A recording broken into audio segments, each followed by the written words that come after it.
Synchronicity is a concept that is difficult to define, but can be understood as a meaningful coincidence that is not causally linked. It is not the same as mere coincidence, as there is an element of meaning and purpose that is not present in random chance events. In other words, synchronicity is a sign that something significant is happening in our lives, and it is up to us to interpret its meaning.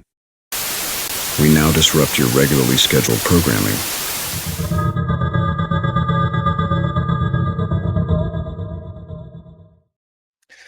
Greetings, fellow wanderers. We're Fred and Jason, and we're your hosts for Wander Beyond, exploring the unseen, understanding the unsaid.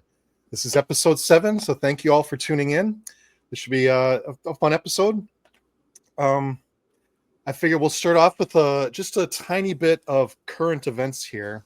Obviously, you've all seen the videos of the 2 plane crashes that happened around DC. The one with the Black Hawk helicopter crash, and then just recently the Philadelphia plane crash. And I don't know. I don't really feel like we need to get too deep into it, at least not in this episode. But thought it was important to at least mark the occasion and to at least say, like, just put it out there. What the hell is going on? Yeah, There's, for sure.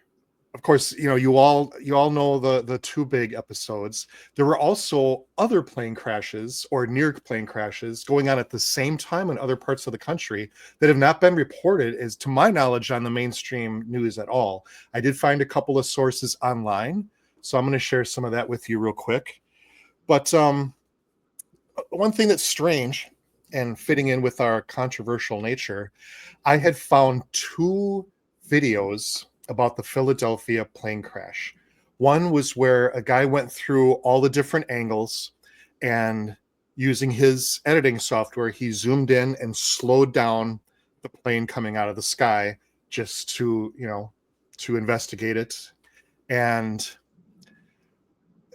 it was very interesting. And I know it's coming down at 450 miles an hour or whatever they clocked it at. He was descending at 11,000 feet per minute. And if you account for the angle he came in, it turns out to be about 450 miles an hour.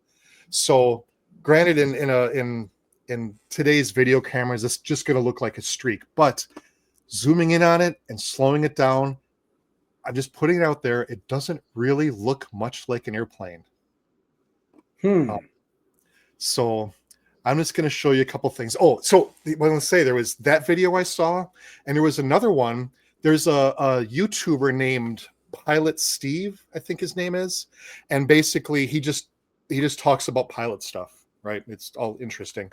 But what he did in this episode was he went and he broke down the Philadelphia flight, because the flight only lasted 60 seconds from the time it lifted off to the time it crashed. So he went through the entire flight using, of course, video evidence, but the all the flight log stuff from the command center from the airport, and he broke it all down, and what happened in factually and what he interpreted, what he said he thought his opinion was. Okay. When I was getting ready for this episode, I was going to upload those videos into our software here. They're both gone. They're both scrubbed from the web. I can't find them anywhere. Really? Already?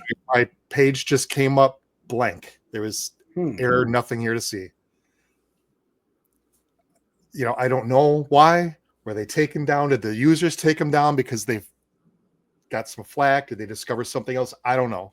I'm not trying to say or accuse of anything. All I'm saying is it's strange. It sure is. Okay, so here's some video. Now, this first one I'm going to show you is it was that first video that came out about the Philadelphia crash. It's, it lasts like 5 seconds or whatever. But here's what I'm asking you to do, Wanderers. When you're watching it, pretend that you've never seen the crash on TV. You haven't heard about it in the news. You haven't heard all the accounts. You haven't heard the reasons for why it happened. Just if someone just pulled up this video and showed it to you, what would you say you were watching on TV? All right. So watch the video. Let me get a little, here we go. Okay. Watch it and just tell me what on earth would you say this was if you weren't already told what it was? Here it goes. Here it comes. Look at the size of the explosion. Okay, now let me chime in here. So I've been at work. I've been working like crazy all week, so I haven't seen a whole lot of all this yet. I know Okay. it's a big thing in the news cycle. Yep. But that came in way too steep and way too fast. Very steep. There's no way that's a normal plane landing. Yep. That's not how And when you look at it from other angles, it's not coming down in one angle. Right before it hits the ground, it course corrects to go even straighter down. So when you look at it, you're looking at it almost head on now, but when you look at it from the side, it comes in and then nose dives straight into the ground. That's not how planes land. Almost vertical. Yep. As someone who's worked on flight lines before, this was something that pilot Steve said. He said that it would not be possible for a pilot to take a plane and purposefully dive it into the ground that fast. Yeah.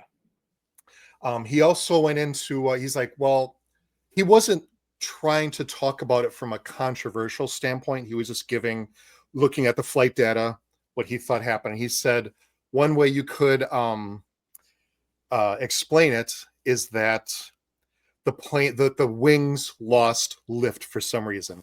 He said he talked about the specific jet that was being used, and he said it's a really good quality jet, generally very safe. He said if it was overloaded on the backside and it was rising at too steep of an angle, it would have lost lift and it would have nosedived then. And then if the plane tilted either way, it would even come down at a steeper angle.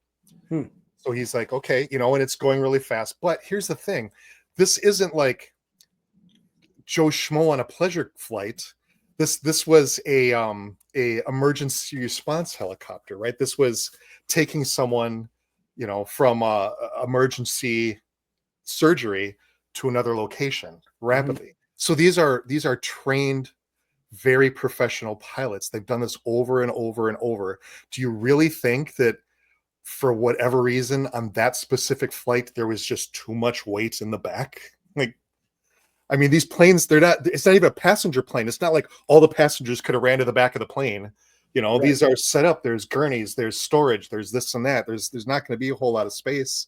You're just carrying someone. So I don't know.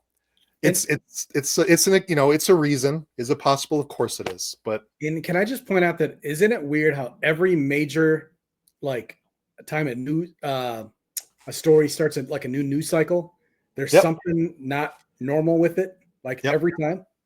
Yep.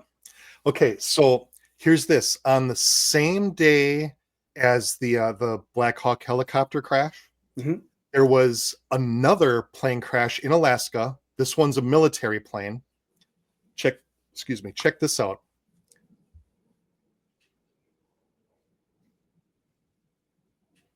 There he goes.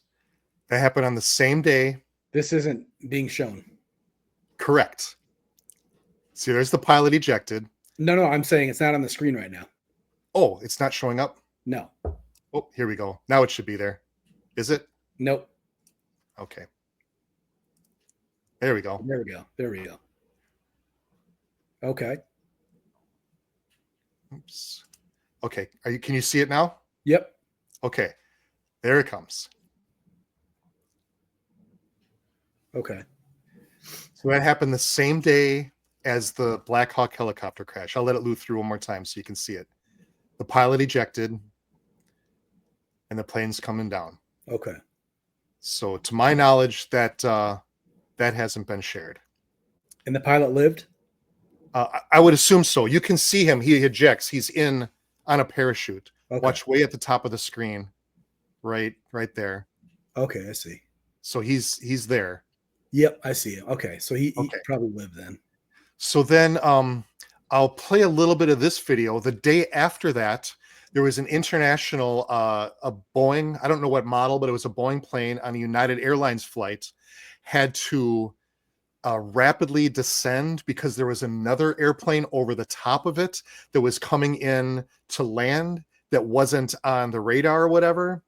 And so this passenger flight had to dive down. And And so the Delta flight underneath it, and to avoid it, had to drop down, and 40 people were injured on that flight. The planes were only 400 feet apart, which is, terrifying if you're the pilot. So let's see. Can you see that? All right. Yeah. So I'll play a little bit. This animation shows 2 flights on approach to Phoenix using data from Flight Radar 24. The United flight was descending towards Sky Harbor above the Delta flight. At 10:58 a.m., the planes got just 425 feet apart vertically. Seconds later, they were within 1,200 feet apart horizontally. A former NTSB chairman says these types of planes should be 5 miles apart horizontally. It just makes you think. So again, all these things happen in like quick succession. And as we always say, how many coincidences does it take before something becomes noticeable? I say that all the time. Yeah. Yep. When does it become mathematically impossible, basically? Exactly. So, all right. So again, we can get into the reasons for the Black Hawk thing. I'm going to let the news and everything figure all that out. And after all the dust settles, I'll go back in and look at as much as I can and try to come up with some sort of independent thing, whatever. But a couple things of note that I just wanted to bring up, that it turned, I forget the name. Oh, wait, it was, I don't know how to pronounce it. Rebecca Lobach it turns out she was the pilot of the Black Hawk helicopter crash. At first, not the news was reporting, but sources were saying, my back channels were saying that it was a male trans or a female trans, man transiting into a woman, and that she had some kind of manifesto. That's not the case. At least that's not the official story. The official pilot now was this woman named Rebecca Lobach. She was a pilot. She's been piloting for a long time, but it turns out that she happened to be President Biden's social advisor. That she was she was not trans. She wasn't. So I don't want to put that out there, but she was very active in the gay community and LGBT community. And that was her role as one of Biden's advisors. Okay. There's probably no connection. A lot of advisors are probably in the military, but I just think it's notable. Yeah. It might mean nothing, but we'll probably never find out the truth on that. So no. Who knows? But it'll be out of the news cycle in 3 days. Exactly. Remember way back like a week ago when LA was on fire? Right? I know. That seems like a lifetime ago. Yeah. As far as I know, it's still going on, right? It has to be. I would think, yeah. There's some of that. I know there was a big battery fire, a lithium battery factory out there, in that whole thing lit on fire, and that exacerbated everything. And so as far as I know, there's still fires going on out there. So the media now, or the White House, has officially released the name of this one flying the helicopter. So now that the White House has said it, we're like, oh, okay, well, now it's not this trans person or whatever. And I'm going to be honest with you, I was just pulling stuff off of other sources. I personally could not verify that it was a trans person at all. So I don't want to go on record as saying that I was saying that. I tried to find it. When I saw it, I hit the web hard because I was like, oh, I need a source on this. I saw a TikTok about it like right after it happened about that, and I haven't seen anything since. And I couldn't be able to I couldn't find anything. Either the narrative changed or they were just wrong in the first place. Well, yeah, but here's my larger point is that people do research, they find out, it's this or that, and is it a controversy, maybe or not, whatever. Then the White House releases something and everybody collectively goes, oh, okay, that's what it was. Done. Door closed. Move on to the next. My prime example of that, which I'm going to play a little video of, was the New Jersey drone story. Okay, was it aliens? Was it Iraq or Iran or something had a mothership of drones just off the coast? And people thought it was our military. Were we looking? Was it the military was out looking for radioactive material? Whatever. So they were doing all that by flying drones around, whatever. the story blew up, and the reason the story blew up is because officials went in front of Congress and said on record, we have no idea what these are. Yep. I So saw that.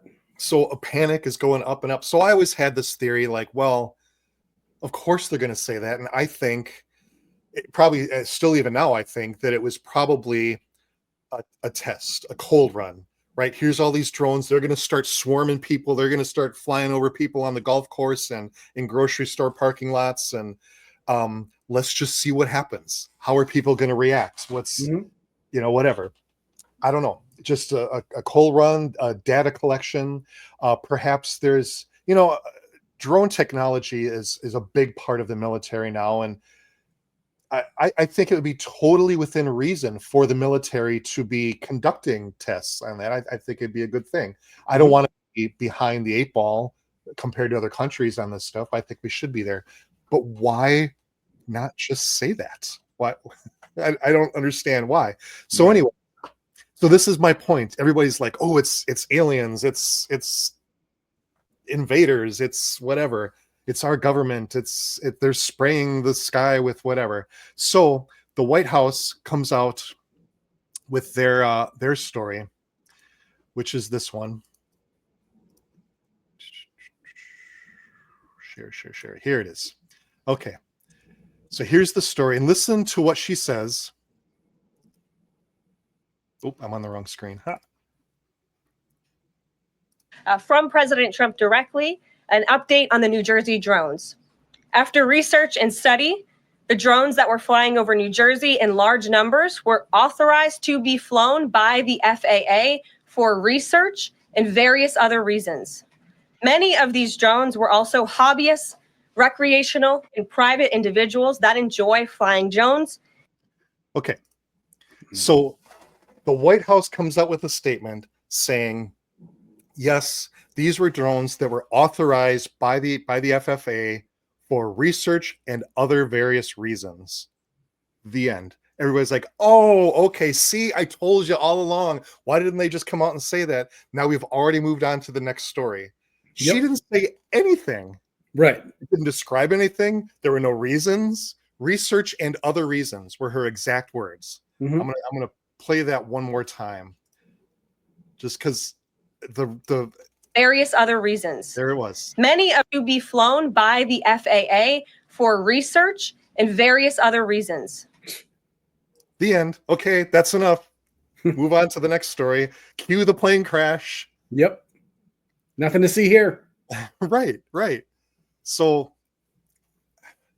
just my, and so everyone just accepts that and moves on. Oh, okay. Well, it still doesn't explain anything. It still doesn't explain why they went before Congress and said, nope, there's nothing to see here. No reason to investigate. They had no idea. Congress is like, oh, okay, we won't investigate then.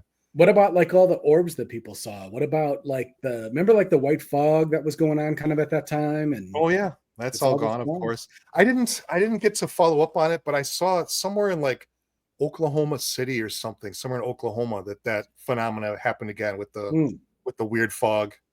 Yeah. But I didn't show a video because I didn't have time to follow up on it and figure out if it was for real or not. Doesn't it just feel though like this year is going to be just wild?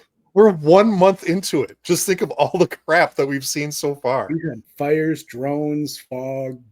Yep. Aliens, plane crashes, assassinations, terrorist attacks, stuff blowing up. Yeah. Yeah. We have to be on an alternate timeline. We have to be. Oh, I'm going to bring that up right now. Speaking of that. So I was searching through the web for other related stuff, just doing research. And I came across a video of a woman explaining that Ed McMahon never worked for Publishers Clearinghouse. And that just blew my mind because that was such a huge part of my childhood. I remember it too.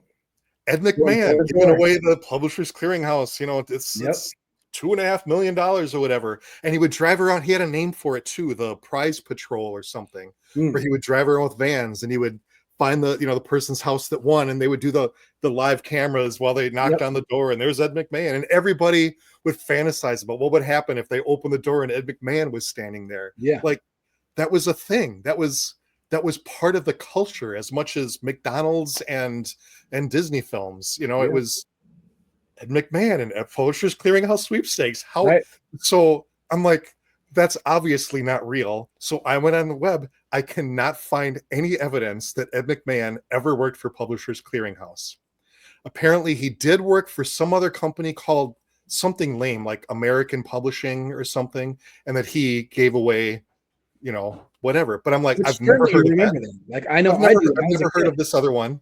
It's always been Ed McMahon, Publishers Clearinghouse, and the Prize Patrol. And I remember being a little kid and telling mom like they're going to doors, so like be ready in case they. Yeah.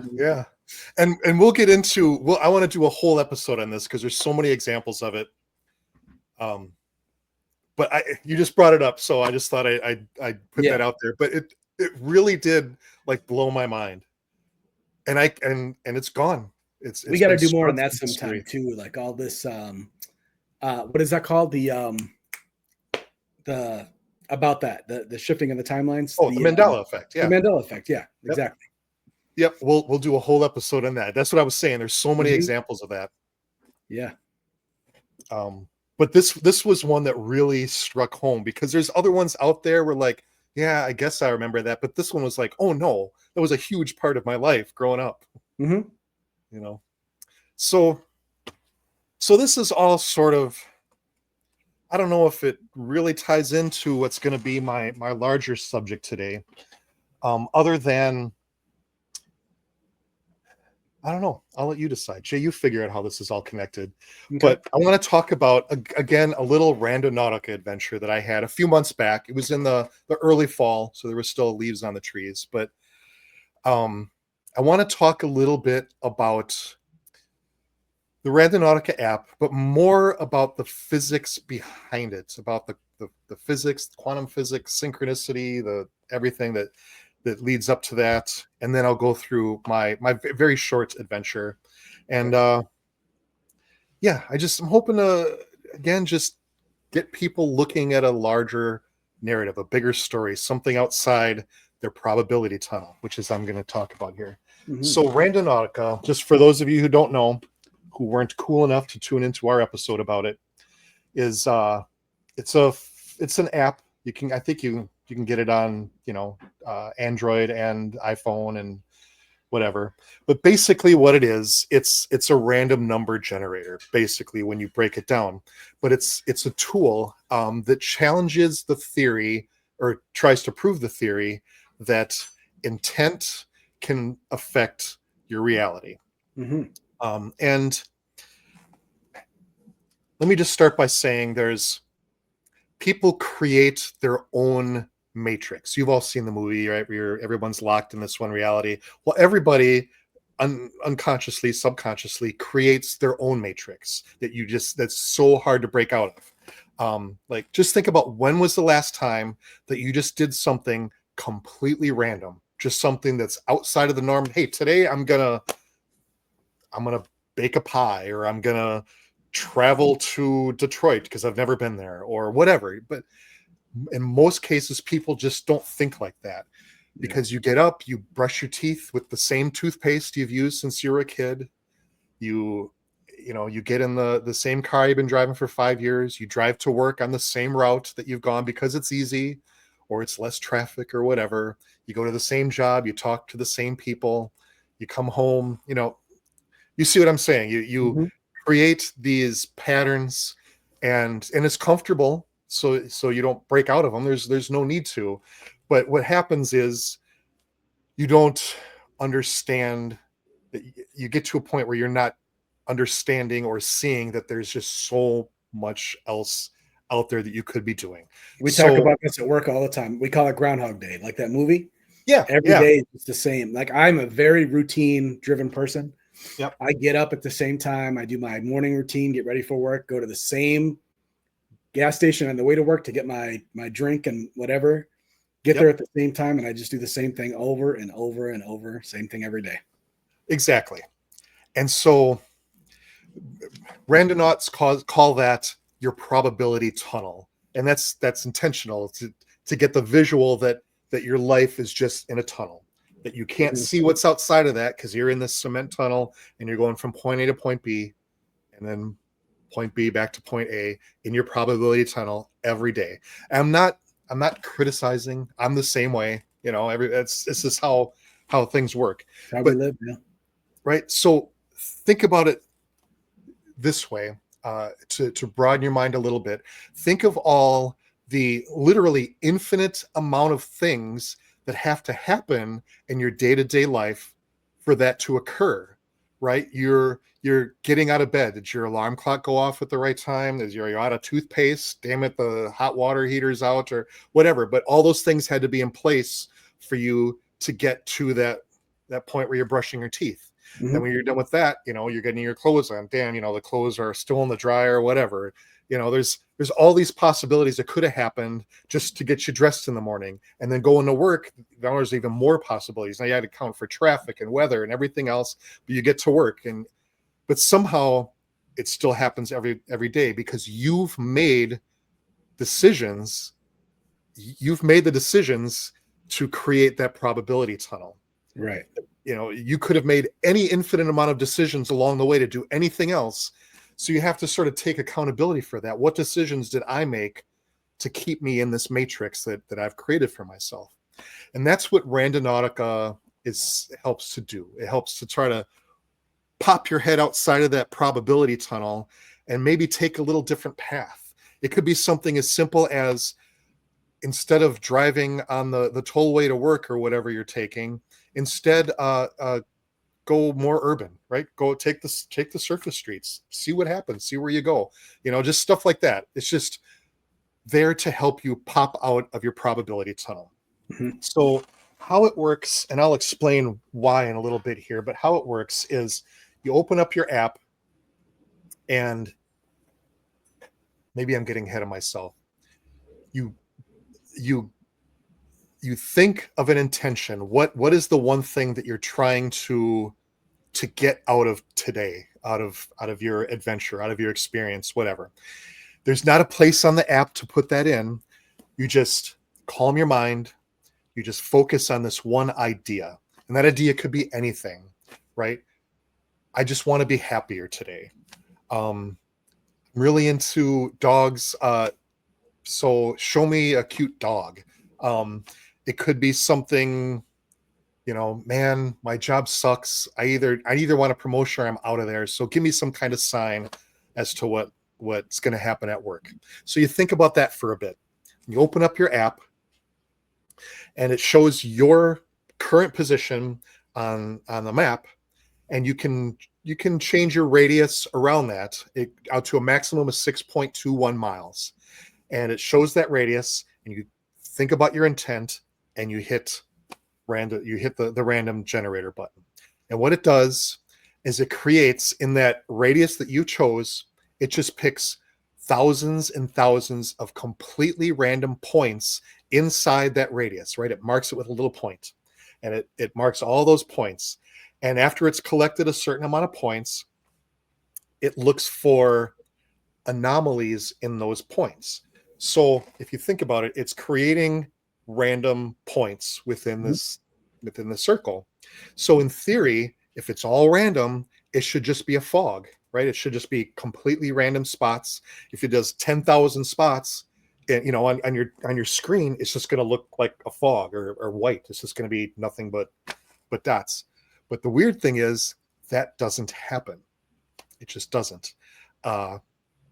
It will show anomalies. It'll show clusters of thickly clustered dots, and it'll show voids that are places that have no dots or very little dots. And it's all this sort of stringy looking patterns that are shown on your screen. I should have pulled up a picture of it. But anyway, so what it does is it finds the strongest anomaly, whether it's an attractor, which is the group of it, or a void, the negative, and it picks out that point, and it gives you GPS coordinates to that spot. And then if you can either go there, or you can choose to have the app connect to Google Maps, and it sends you there, which is of course the easiest. It'll take you right to that exact random spot. And the idea behind it is that your intention is affecting that the coordinates. Mhm. So we talked about this in a previous episode when we had our introductory adventure, you and I. We talked about that. So there's a certain amount of physics that go behind all these theories. Because right now you're like, okay, it's picking a random spot and it's sending you there. Mhm. It doesn't even make sense. How can anything be connected? So this goes back to I showed you that little clip in the beginning there. That was a picture of Carl Jung, who's a famous psychologist. Mhm. And he came up with this theory of synchronicity, which is that not all coincidences are random. That his thought was that many what we consider coincidences actually have meaning, that there's meaningful attachments to the events. For example, you might be thinking of a friend that you haven't seen since your childhood, and then he will just randomly call you out of the blue, and you'll be like, man, I was just thinking about you. Yep. Well, Jung's theory of synchronicity is that those things are connected, that it's not just a coincidence. How many times have you thought of a song and it just comes on? I was just going to say it. I've talked about this with you. I have a Spotify playlist that's thousands of songs long. I think I calculated it would take me like a week and a half if I listened to it 24/7 to get through it all. When I was at work, I would just get a song stuck in my head, just thinking about, whatever, singing it, humming it, and I can't get out of my head. I'll hop in my car after work and I put on my radio, and I bet within 3 songs, that same song would come on the radio. Hmm. A lot of times the very next song would be the one that I was thinking of all day long. And okay, the first time, wow, that was crazy. The second time I was like, wow, Jay, check this out. This is the second time this has happened now. But like the 5th, the 6th, the 10th, the 20th time it happened, like I started getting weird. I'm like, Jay, I think that I can control my radio with my mind. Like, Yeah. for real. Yeah. And so it's almost like the double slit experiment in real time. Yes. And that's part of this. So anyways, the man who created the Randonautica app, his name is Josh Lingfelder. And he was just very interested in this subject. And he was going to college for memology, which is the idea, or that theory talks about how just ideas spread through culture and society, and it's very much like a virus. You have a thought, you pass it on to the next person, and exponentially becomes part of the culture, even though it started with one thought or idea. And that's what memology is. So he was doing research for this, and he stumbled upon a group of people called the Fatum. They call themselves the Fatum Project. I think Fatum is Latin for fate, I think it is, or something like that. So it was this group of, I don't want to call them all scientists, but learned people who were in astrophysics and psychology and even geography and geology, but just people who from all over the globe connected to talk about this idea that intention can create reality. And they have been doing their own experiments for years. They never went public with it, though, because many of the scientists they're still undisclosed, but they were scientists in countries that did not allow any of their information to be out in public, that they would have been killed if their information had gotten out, if their research had gotten out. So they have been doing this for years, and they have been doing just several experiments based on random number generators. So what they did is the whole reason they were they were able to do this, I'm sorry, not allowed, but they were able to do it, is they came up with a quantum number generator. So what they did was, if you zoom in on the smallest particles, which is what quantum physics is, it's the how the smallest, if you break something down to its smallest particles, how those particles act and react and whatever. So if you go down to what's known as the void, in most life, a void means just an absence of everything material, but that's not how it is in quantum physics. A void is when you go down to the smallest particle, and you have what's called zero energy. So when a particle is not being observed, It actually is a little tiny cloud with particles that appear and disappear at infinite speed in that one spot. And it's called zero energy. When you give it a little bit of energy, it then snaps into reality and it becomes what it's supposed to become. And this is how the whole thing did. They would zoom in on a zero energy particle, and they would run a very, very, very low frequency electrical field through it, and they would record that, and they would use strings of that to create these very long stringed random numbers. And it's truly the only way to generate a truly random number. Just rolling a dice is never really truly random. Algorithms on your computer aren't truly random because they were created by people. If I told you to give me 100 numbers between 1 and 10, those numbers wouldn't be random, but you would favor a certain number. And people who build code unconsciously build that in. If you're building the code, you're creating the program that generates it. So anyways, the point is the only way to create this is to do a quantum number generator. So they were doing experiments where they would have someone, they would just create random numbers and then record it. And it would literally be a perfectly random number, right? If it was 1 through 100, it was 50.5 or whatever that exact center is, always. If they had someone, they would do that without an observer. That was the key. Be truly random. Yeah. Right. So no one's looking at it. It's running. Then when the experiment's done, they come and they look at the data. Then what they would do is they would have someone in the room with the experiment watching it unfold. And they found that the results of the experiments were very, very different when you just had a person in the room watching. And so they took that further. They had people focus on their brains on a specific number, the number 45. I'm just pulling that out of the air. They would do that. And sure enough, that more often than not, those quantum number generators would come up with something either exactly or close to 45 every time. And when you do that on that quantum scale, the more random something is, the easier it is to manipulate it by intent, they discovered.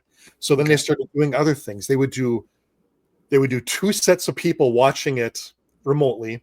They would have one person pick a number 17. They would have a group of people picking a number 87, and they would watch and they would cheer like it was a football game. And they would, go 87, go 17, and they would do this.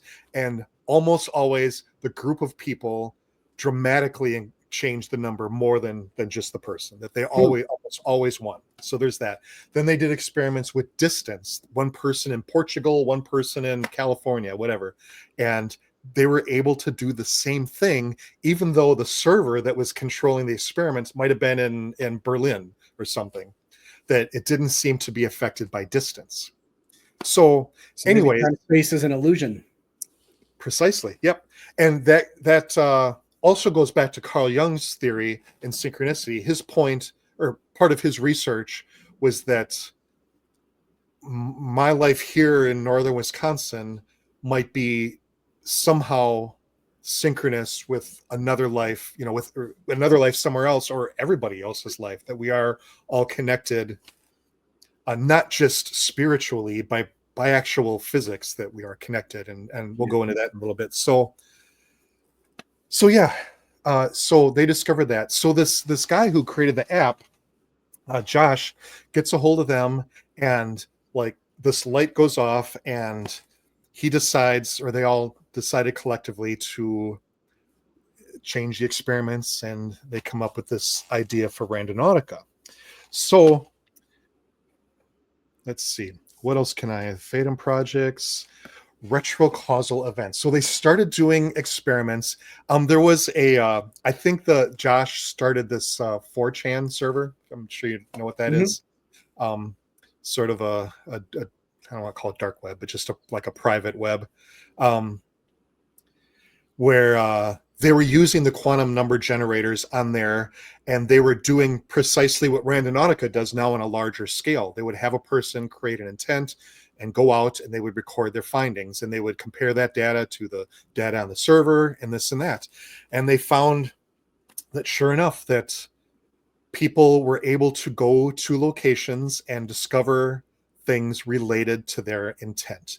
For example, a lot of it too was they would go to this location that they were thinking of, that the random number generator gave them, and they would get to that spot, and even if something didn't physically occur, if they didn't see anything, they were just overcome with a feeling of either being watched or some sort of spiritual enlightenment, that they felt charged in some way.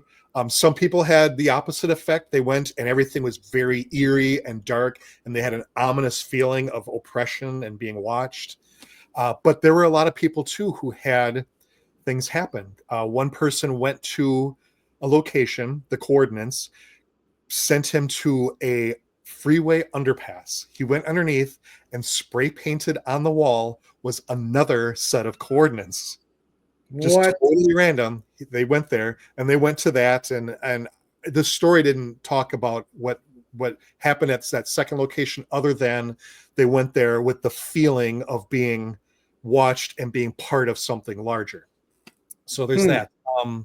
So there's a lot of that. One guy went, the location wound up being a dugout on a little league field. He went inside the dugout, and the coach had pinned up on the wall a list of all the players. His name was one of the names of the players, and that player played this guy's same position that he played in Little League when he was a kid. That's insane. So exactly. So there's all these events. And it was sort of transformational for these people, that the more that they went on these adventures, that the more they seemed to get out of each adventure. And part of that might just be that you're focusing on it now. You understand what's going to happen, so you're looking for things to happen, and that's fine. So there's maybe a bit of confirmation bias going on there. You're looking for something to happen, but there's also another theory that, with the idea of synchronicity, is that there's this sort of intelligenceness that's just out there, that's just part of who we are. Call it what you want, call it the force, call it spirituality, call it God or whatever, and that this has become, that Randonautica is maybe a tool that is being used to connect with that higher intelligence. Well, remember when we went on our adventure that we talked to the episode about, there was like a tangible feeling. Yes, we got out there. That was like, I was going to bring that you and I mean, really, if you break down the adventure, we went out and we saw a couple things that we didn't expect to see, but it was so much more than that. And it's hard to explain. Like, even if you watch the episode, you might be like, well, big deal, you guys saw whatever. But when you were there, it was totally different. We were so adrenaline, the air was just crackling. It was. So, there's this idea out there of this intelligence out there. And like I said, so many, culturally, so many different cultures would, I think, attribute to the same thing. Yeah, there was. So here's just a random story I just thought about. Yeah, of course. So I don't know so in high school, because obviously we went to the same school, same town in Wisconsin. Do you remember, I don't know if he was your autos teacher, Mr. Hader? Yes, he was. I didn't take shop, so I didn't go have him, but yes, he was. Okay, so I took his autos class, and I was a terrible student in high school. I didn't, Oh, me too. do my homework much, but I paid attention. And me too. So I was with our younger brother Shane at the time, and we were back there. I don't even remember why. This was 2-3 years ago, and now I graduated high school in 1996, so it's been a while. So I was telling him, I had this, one of the things I remember most about high school for whatever was this autos class, because it was an excellent class. I learned so much. And so I was just kind of going through the town, and I just drove through the high school parking lot, and he just happened to be walking outside, and he was still there after all those years. And I was like, no way. So I pull up and I get out, and I'm like, hey, Mr. Hader. And he's like, yeah. And I go, I don't know if you remember me. I was in your class years ago. And then I told him my real full name, and he went completely white. I mean, white as as Casper the Ghost. And I was like, what? And he goes, I got to show you something. He's like, you're not going to believe this. And I was like, okay. So we walk in his office and he goes, look, we were just moving all these, he had like lockers and shelves and stuff that he had moved after they'd been there for years. And he goes, I just moved this locker and I picked up one of the tests that you took. And it was like right on top of a pile of papers on his desk. Wow. Like, what are the odds of that? Yeah. So see, that's it exactly. It had been, I graduated in 96, so that's like almost 30 years ago.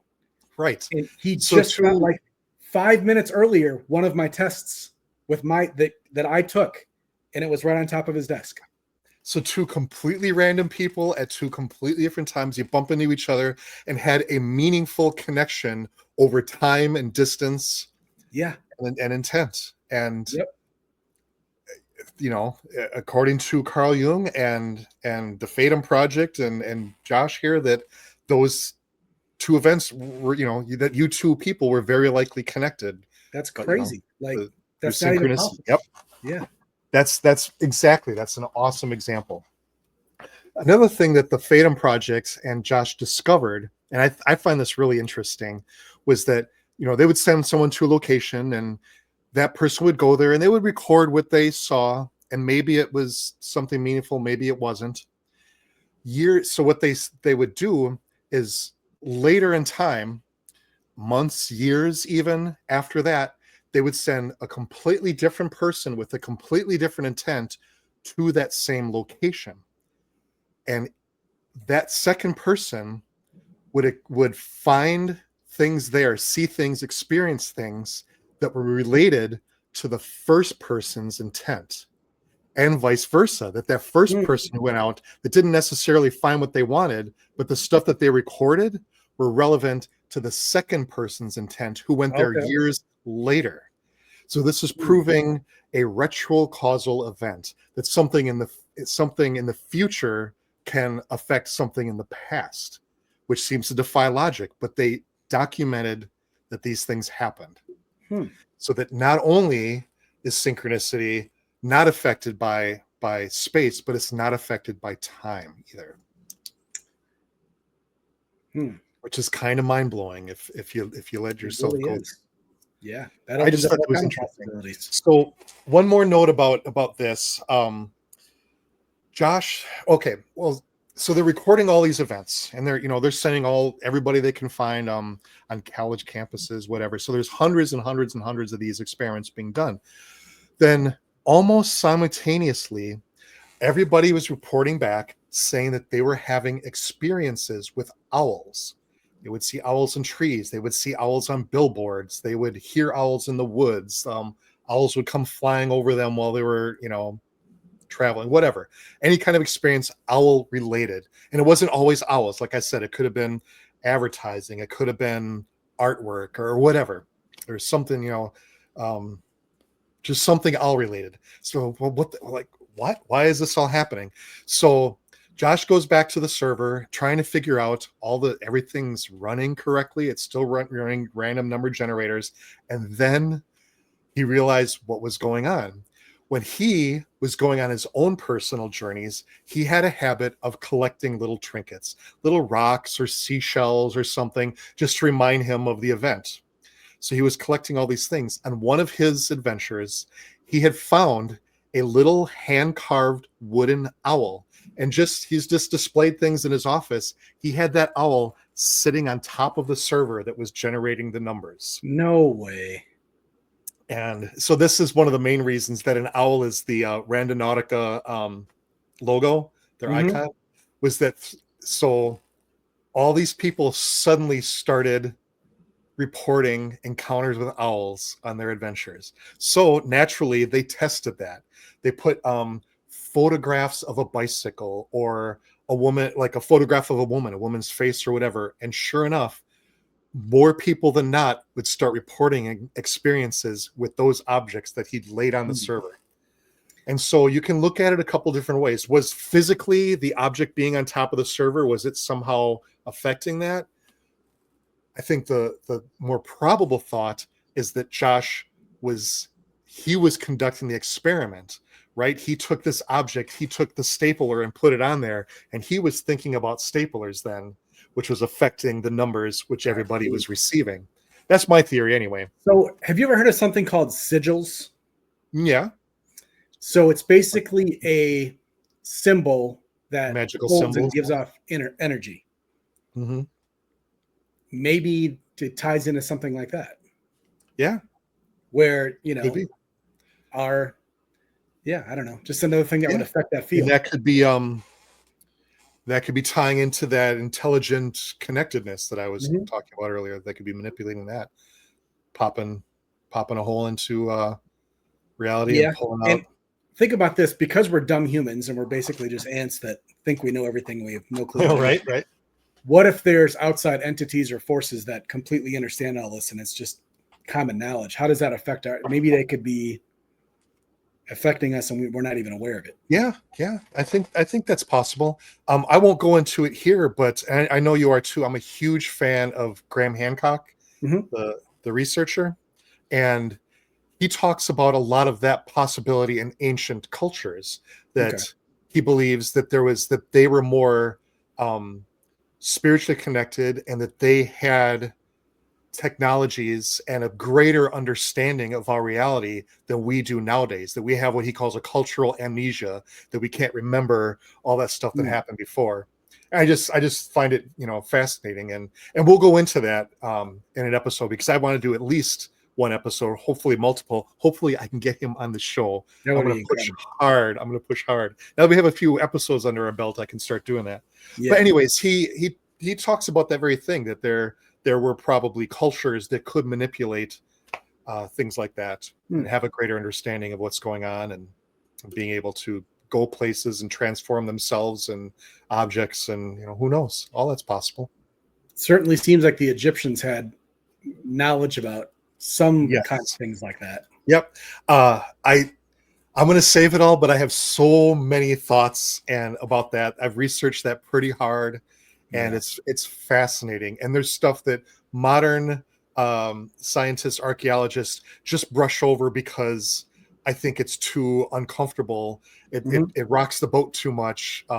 The people that are funding them don't want to consider that there's other possibilities. So they just gloss over things. Oh yeah, they moved 700-ton blocks 50 feet in the air by pulleys and sand piles. Oh, okay. So, well, let's move on to the next thing, Right.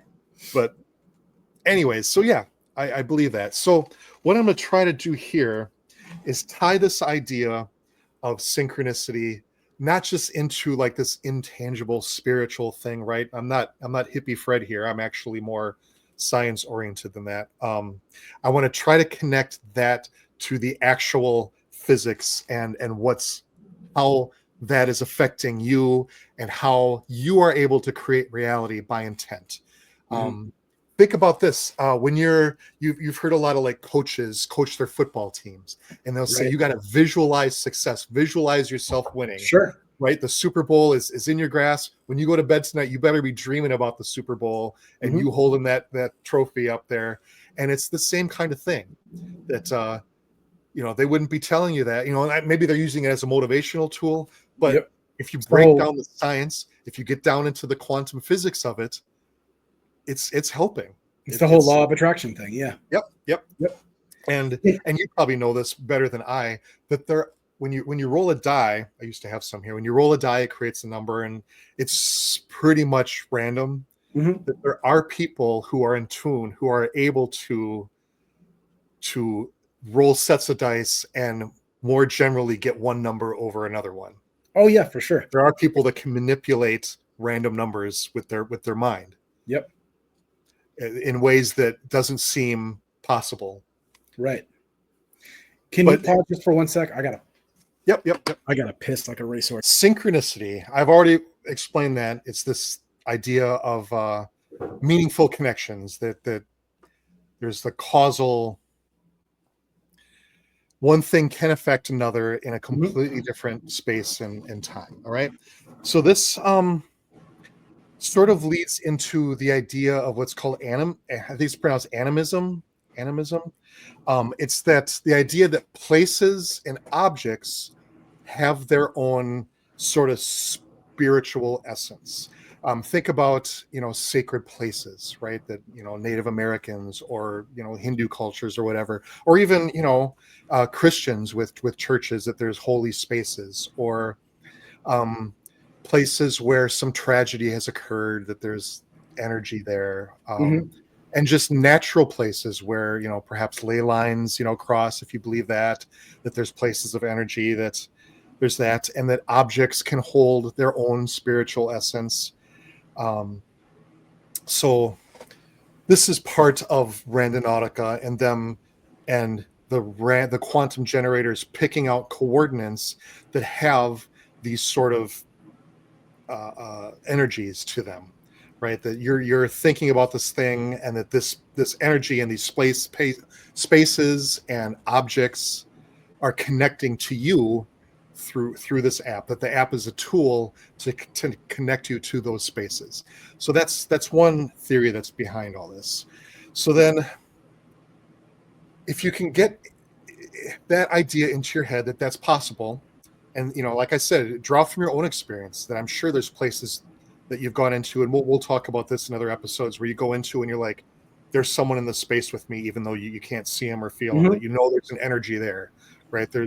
So if you can wrap your mind around that idea, that places and objects can have their own energy, well, that's really not a far leap to say that energy, the intelligent design that I've talked about here, if you believe this, that's God or a higher power, right? That this exists, and that Randonautica being a tool for you to help connect to those spaces.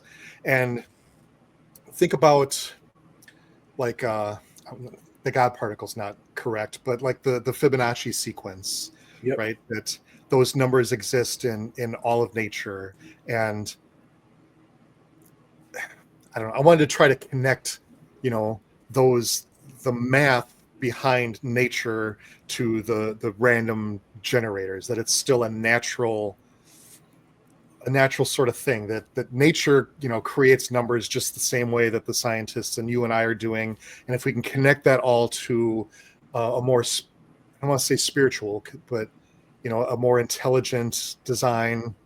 Yeah, and I tell people all the time, like, we didn't invent numbers. Right. They exist, and they're a living, breathing thing. Right. For real. And when humanity discovered like base 10 numbers, society, culture advanced so quickly after that, because it wasn't, people understand that there was always, when you got to 10, it didn't go to 11, and 100 didn't go to 1,000 or whatever. Think of like Roman numerals, where to do the number 380, you would need 17 figures or whatever. But once we came up with base 10, once we realized that was a thing. Base 10's the whole structure of the universe. And sometime I'll do a private. Jay, we still have to do it. Let's just, we're still going to do that one on here. Jason's a very sensitive person, and I teased him one time, and now he won't do it. Okay. So if you can get your mind around that, right, that there's synchronicity, that Jay, you and I are connected across this distance, but you're also connected to Mr. Hater, and he's connected to so-and-so, and that we're all intertwined.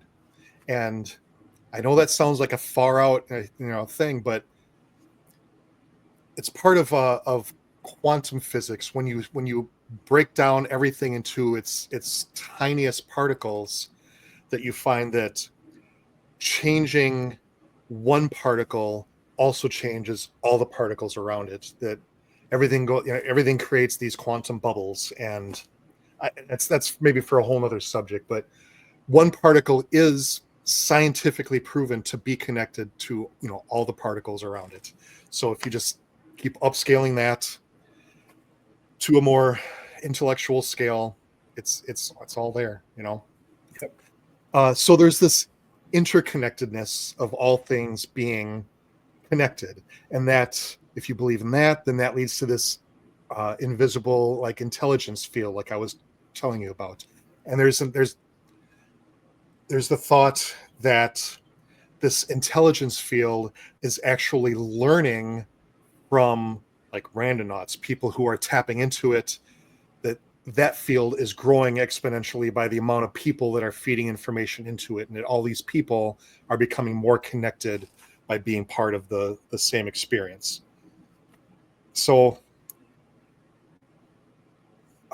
there's just, if you can think about things that have been scientifically studied, think about precognition and intuition, right? That sometimes you just have a feeling something's going to happen and it happens, that kind of thing. I'm thinking about the song in the radio when it comes on, that kind of stuff. Intuition and precognition. There's the whole deja vu thing, that you have a feeling you've been somewhere when you really have never been there before, but damn it, you can predict what's going to happen for the next 5 minutes because you know that it's happened before. There's also another word. It's not deja vu, it's deja review, deja something Latin, but it's when you see someplace something that's happened in a dream and then it comes true, which is ties in with deja vu, the same kind of thing. And this has been scientifically studied, the feeling that you get when you are doing whatever you're doing and someone behind you is watching you. You get that feeling that someone's staring at you, right? Even you say, I can feel your eyes burning a hole in the back of my head. You turn around and someone's staring at you. It's actually been scientifically tested and proven that people can feel when someone else is staring at them. If you put a barrier between the two people, they're suddenly unable to detect that. So there's that. There's remote viewing. This is another thing, that you're able to go out across space and time and view remote places that you've never been to, that you couldn't even physically be in. They've done actual hardcore government studies about that and found it to be true. In that, yes, there's many government programs that use it. It was famously used in the first Iraq War with Bush, that they were using remote viewing to find enemy complexes and stuff like that. There was an astrologer. I don't remember back when it was. I want to say it was maybe the mid 1900s, in the 50s, 60s. He, using remote viewing, was able to describe all of the rings of Saturn, even though we had only been able to look through them through a telescope, through a hazy telescope. And then when we sent probes there and took actual close-up photographs of them, they perfectly lined up with what this guy was saying through remote viewing. He said that he was able to travel there and he could describe all of them, their colors, how they intertwine, or whatever, the exact structure. So that there's people that say that they could go back and look at historical events, and people that use it for time travel, whatever. So anyways, I'm getting a bit far field here, but my point, I guess my bigger point, is that all things are connected. They just are. And Randonautica is just a tool that you can use to pull out that intelligence and get out of your probability tunnel and change your life in a meaningful way. And once you do it once, and then you do it twice, and do it 5 times, you'll find yourself getting more and more in tune with the things around you, and you start to notice things that you wouldn't have otherwise noticed. And even if it does nothing other than that, if it just gets your butt out of a chair and out in the wilderness once in a while, I think it's a good thing. So to wrap things up here, I'm going to go through a little adventure that I had on my own here. Now, as you know, if you watch, I live in northern Wisconsin. I have a small little place out in the woods on a river. There's not a lot of city. There's not a lot of civilization out here. It's a lot of woods, a lot of lakes and rivers, a lot of people with a lot of private property and a lot of guns. So you got to be careful. So one time on my own, I decided, okay, I'm going to go on, I'm going to do some randonauting, right? So I set my intent on sort of personal healing. I wanted to let go of some of the things in my past that I've been holding on to, and I wanted to do some healing. So that's what I focused on. So I sat and I thought about that for 10 or 15 minutes. And I pulled up my Randonautica app while I was thinking of it. I set the radius of my search radius to maximum, which is 6.21 miles. And I did the calculations. That's 121.15 square miles of possible points that it could pick. And really an infinite amount of places within that 121 square miles. It's a lot of space. So I hit it. The generator ran for 10 or 15 seconds. Boop, it gave me a location. And this to me is the most incredible part of this whole thing, is that it could have picked anywhere within 6 miles or 121 square miles of the point I was sitting. But instead, the point it picked was 600 feet from where I was sitting. Huh. At the time, I didn't know we were doing this podcast, so I didn't record it all except for the very end. Plus, I was doing it on my phone. It was the only camera I had, so I couldn't separate the two. But I was like, no way. So I thought it was a mistake because my driveway is probably 400 feet. It's a pretty long driveway. So it's like, so the point it picked actually was just on the other side of the road at the end of my driveway. And just that alone, I thought was just bizarre. Out of everything it could have picked, it picked something so close to my house. So up here, the forest around us is very, very thick. People who aren't from here don't understand how tropical our summers are. It's very thick. You can't just go walking in the woods because it's thick. You'd have to have, machetes and the whole bit. It's really thick. So I go to the end of my driveway and there's still a little ways to go. And I'm looking at the app and it's saying, 200 feet in this direction. So go to the edge of the woods and I know that property is private property. Not where I was at, but if you go down a ways down the road, it's posted private property. So I hope I don't get in trouble for saying this. I also know that it's just property. There's no homes or anything. There's a few trails that they've cut through there because they use it for deer hunting. But I was like, you know what? I know there's no one around. There's no kind of seasons going on. I know the owners aren't there. I'm just going to do it. So I dive into the woods and it's all this thick, like birch and poplar. And it's like chest high, just brush, thorns everywhere. When I got done, I still have little scars on my arms because I was just following the app directly to where it was going. I wasn't going to take the long way around. I was like, I'm going to go exactly where it tells me to go. So I go, and some places there's a little bit of wetland. So now I'm like soaking wet, like up past my calves.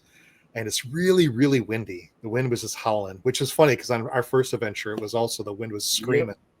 So it's really windy.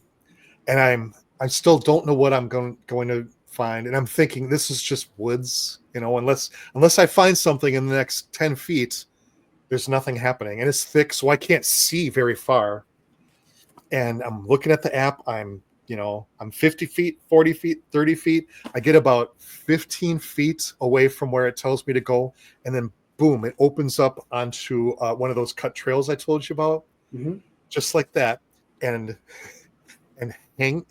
right in front of me, right there, right where the app told me to go, there's a tree way high up above me. Hanging from that tree was a rope, a big thick rope. I'll show a picture of it here in a second, hanging down, swinging in the wind.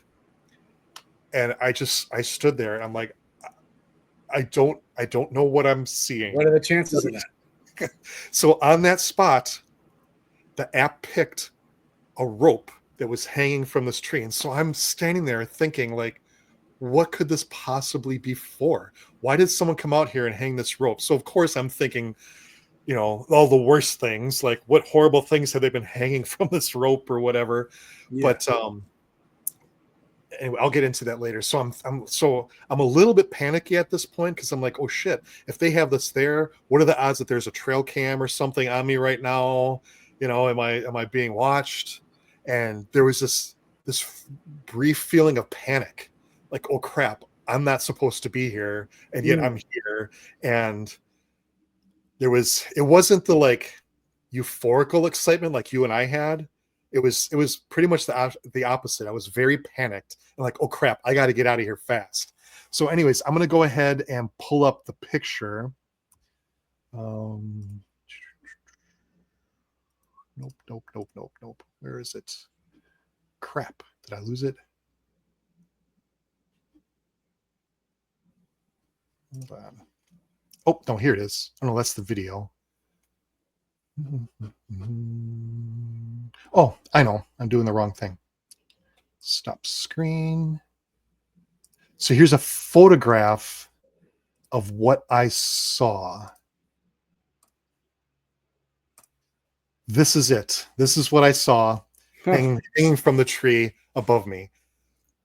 And if you can see, I mean, it looks clear there because I'm looking down the trail, but on either side, it's thick. You can't just walk through it. It's dense brush, most of it containing thorns.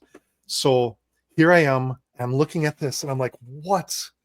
What could that possibly be? And I'm starting to get panicked. And I'll show a little video clip here real quick of that.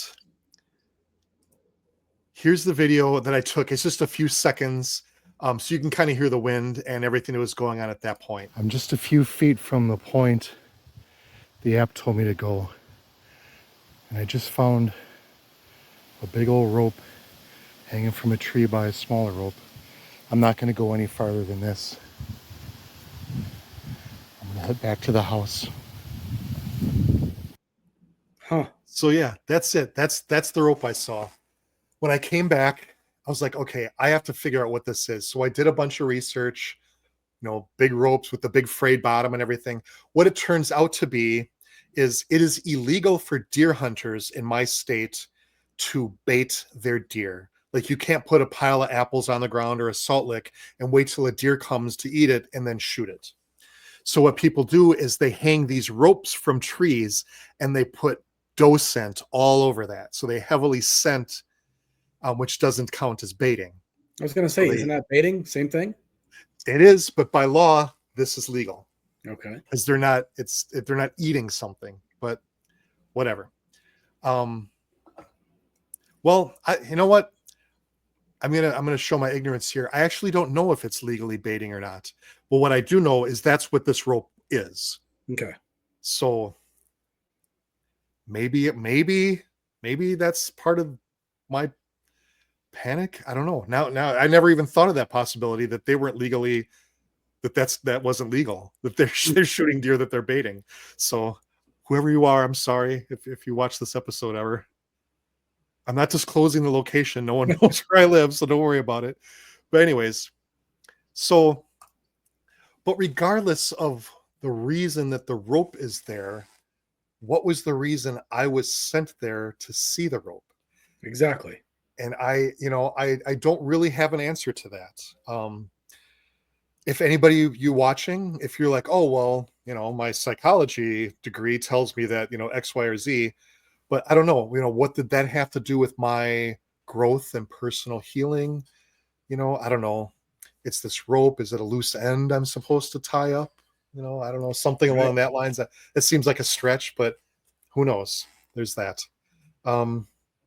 So yeah, it's just interesting that I picked this intent, and out of literally any places it could have picked within 121 square miles, it picked that spot to send me, which was in walking distance from my couch. And there happened to just be something there. And there happened to be something odd on that very spot.